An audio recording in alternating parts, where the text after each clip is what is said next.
Elias noticed that I had stopped asking for his opinion on everything. An email came from work, a position had opened up at the New York headquarters, and they wanted to know if I was interested. I filled out the application and hit send before I even remembered I hadn't told him. When Sarah's wedding invitation arrived, addressed to Chloe Vance and guest, I RSVP'd for one and wrote a separate check for their gift. Even the minor surgery, the one that required a hospital stay, I handled myself. I found a specialist, dealt with the insurance pre-approval, and scheduled the procedure all on my own. Elias was a surgeon. When he found out, he frowned. "You're sick? Why didn't you tell me?" The words slipped out before I could stop them. "I handled it. Don't worry." As soon as I said it, we both froze. Just 2 weeks ago, I was the clingy girlfriend who would text him photos of dresses and salads, agonizing over what to wear on a date or what dressing would make me fat. "This one or this one? Is this vinaigrette going to kill my diet?" He used to answer. Then his replies became a curt, "Either one is fine," and eventually, he just left me on red. I thought he was just busy, until I realized he wasn't like that with everyone. For instance, with Lily, the daughter of his late mentor who he'd been asked to look after. "The surgery is tomorrow?" The attending physician handed me the clipboard, his tone routine.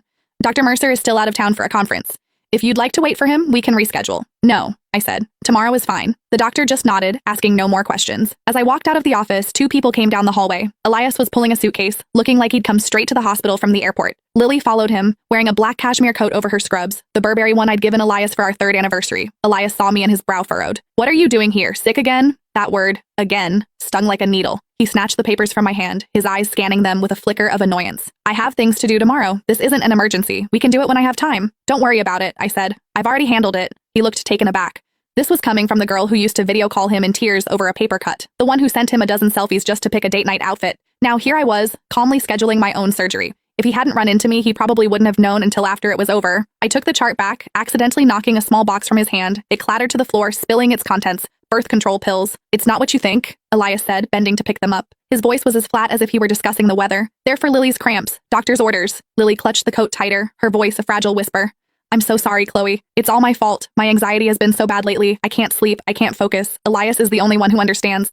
He said he couldn't leave me alone in case I did something stupid." Her voice trailed off. "You don't know what it's like. Sometimes my head is just full of bad thoughts. I can only get through it when Elias is with me. I just wish I could be strong like you." I'd heard this script before. Every time I questioned their relationship, Lily would bring up her anxiety and her bad thoughts, and Elias would shoot me a look that screamed, "How can you be so heartless?"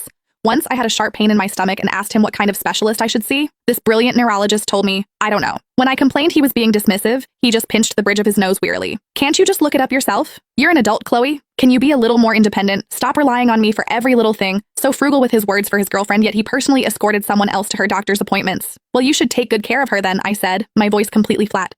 "After all, her mental health is much more important than my surgery, right?" Lily's face flushed.